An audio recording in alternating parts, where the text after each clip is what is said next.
Right, I'm Christina, and I'm talking to a good friend of mine, Robyn, and she's got a lot to share with us because she's really into sports and coaching and things like that. So I'm going to find out a bit more about gymnastics today, I think, and I'm hoping she's going to cover a bit because she's covered a bit with me in the past. So, hi, Robyn. I know that you've been coaching today, haven't you? And you do coaching. Tell me a little bit about that to start off our interest with that. Yeah, so I've come off a call probably about an hour ago. It's a Zoom call because obviously lockdown, we're restricted to what we can do. I mainly teach preschool gymnastics, but with it being lockdown, picked up a bit of slack, and I'm now teaching the 4 to 7 year olds as well at the minute. So we've just come off a call with them. My living room converts into a gymnasium twice a week now, and we pre-record the videos for the babies for our preschool classes. Oh, that's really nice. So what do you actually do? Because I didn't even know this bit. So what does actually happen? You set up the living room because we're in lockdown, which is pretty neat. And then you do tumbles. You show them what to do. Do you describe it? What happens? I mean, I'm a novice. I'm not blessed with the biggest of houses, but I am blessed with a daughter who is very capable of doing everything for me. So there'll be a particular skill, and then I will say, come and show this one for the camera for me, and she'll come along and she'll show them whatever skill it is that they need to learn. Or if I'm feeling like I'm not going to do that jump because I'm going to hit my light fitting, she will do it for me instead. So yeah. Brilliant. I like that. Now, first of all, it must be great doing that with kids because I can imagine that's actually quite rewarding because kids are quite flexible and they don't have any fear. So I can imagine that being quite neat. And especially in the real world, that's probably pretty cool. But tell me what you do then. Do you do handstands? Do you do somersaults? What do the kids do? What's expected of them? Back in the gym, where we're in Coventry, we have got the only fully fitted facility in the whole of Coventry. So we have got the A bars, we've got the metal bar, we have got the beam, we have got the vault, we've got the full Olympic size floor. We've got a committed men's area with the parallel bars, the mushroom, the rings. Like we've got it all in our facility. So yeah, we do a bit of everything, absolutely everything in the facility. Brilliant. Have you got on the rings? Have you done that ring thing? I did try. I can go upside down. I've got a quite stiff shoulder. I dislocated it in a car accident when I was 10. And it's dislocated itself a few times since. So anything that requires too much arm, I try to steer clear of anyway. Yeah, I've seen you on the beams. I've seen you you're going over the like the horse things that you do. I've seen that in footage. So that's quite cool. Now we're going to go there in a minute with the gymnast, but for the audience watching live, comment if you love fitness and tell. And obviously hashtag if you like gymnastics, because we'd love to hear from you and we can get back to you afterwards. And yeah, just tell us if you like different sports and what sort of sports you like, because we'd love to hear from you. Oh, that's a great comment. Thank you. That's brilliant there, Adam. Yeah, we'll get back to you on that one afterwards. That's brilliant. All right, thank you. That's great. Okay, let's tell you some more now. Okay, so you do these sorts of things. Now you were a gymnast up to a certain point yourself, so I do know that from our conversations in the past. Tell me a little bit about that as well, because I'd love to know about that. Well, I was only ever an amateur gymnast. I never made it up to any of the elite levels or anything. I've competed for Birmingham and District Amateur Gymnastics Association, which is like a smaller segment of the British Amateur Gymnastics Association. We're like a district of it. Up until about 3 years ago, when I actually had an injury at work gymnastics, I was still competing up until then, in mainly pairs work, so with a partner, which is more like acrobatics than actual floor gymnastics. Well, that's pretty cool. As you know, I've got a talking digressing. I've just got a commission for a book for children on the circus came to their house, basically. The circus knocked on my door, and it's got all acrobatics, and they're going to be hanging from the literally from the stairs and off the off the lamps and everything. That's me as a child. Oh, I love that. I love that. I used to slide down the banisters in our old house. I used to live in a Victorian house. So we just literally slide down the banisters and come off the end on purpose. I slid down the banisters without the Victorian house. Straight down the wall. Oh, yay.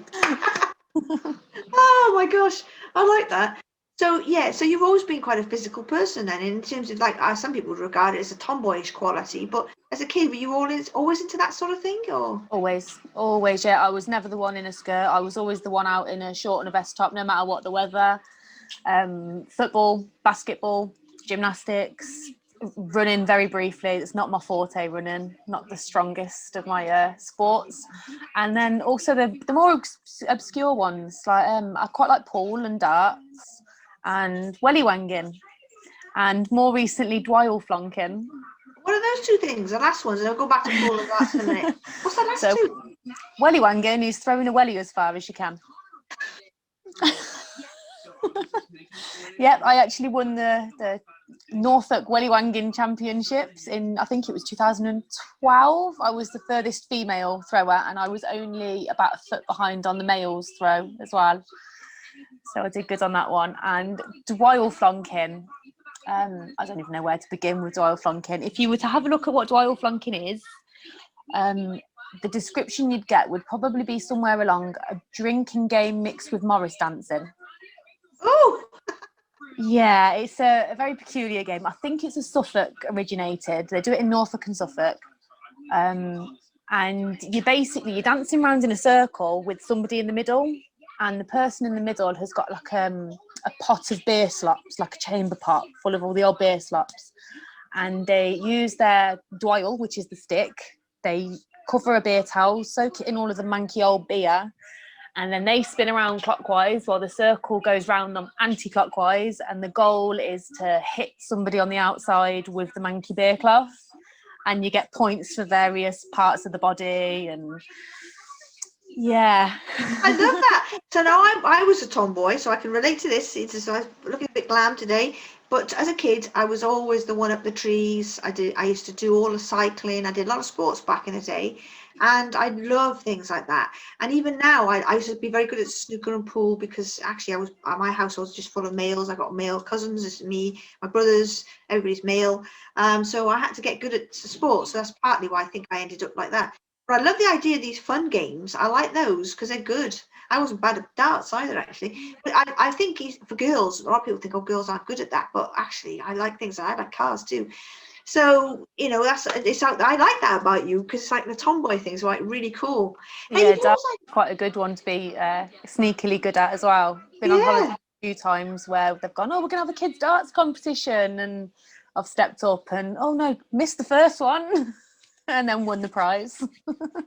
Yeah, me too. I like that, quite competitive.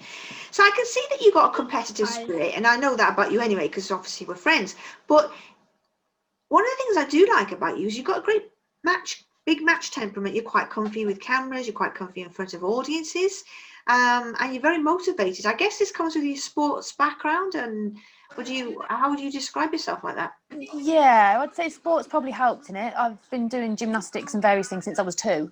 So I've always been able to perform, whether it's been dancing, gymnastics, we did disco dancing at one point, swimming. It's always been something that I've done. But I come from a background of women who are very strong women.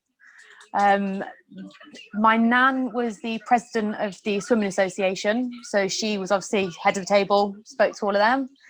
And my mum, I don't even think I could count the amount of times she has publicly spoke. If it's not the radio or the TV for some charity, then it's a big award ceremony or presenting teddy bears to make people cry at weddings. I remember that. Your mother is a strong character. Yes, I met her, and she's a very good speaker, because she spoke at the wedding and the bear and everything. We saw that.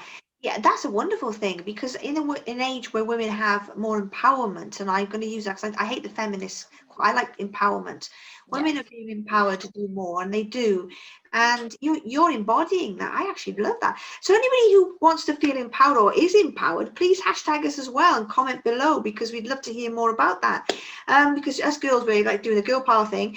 But yeah, we'd love to hear your thoughts on that. And if you really sort of have anybody that you admire, that's a lady in your life, or a lady or your mum or your nan, please comment below as well, because again, I just love to hear about that. And thank you, Andrea, that's fantastic. Yeah, I can see that. We'll get back to you on that one. That's cool. Yeah, girl power. Yeah, I love that. As you all know, that's ooh. But you've been able to be your own person, be your own boss in this time. As I understand, you've taken up some new projects that are allowing you to work around your sports, your coaching, and obviously and get that sort of sense of freedom. I mean, you enjoying your freedom as a female boss? Yeah, definitely. I think it's nice to have the balance of not having to go out and do things where I can just stay and do what I need to do and spend time with the kids. And we've been out on more walks and bike rides the past couple of months than I think I have in my past lifetime. But yeah, so it's nice. It's nice having the freedom.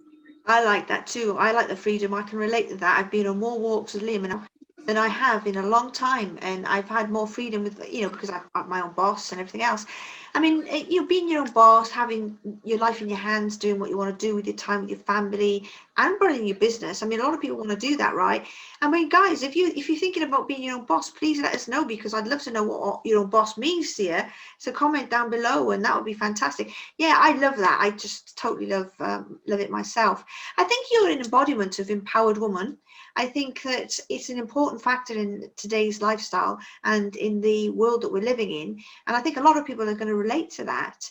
Do you know what? It's been a blast talking to you, because we've had a few laughs about welly wongering and stuff. Anyway, we'll get back to that again. But it's been a pleasure speaking with you, Robyn. I've really enjoyed my time speaking with you. Yeah, thank you.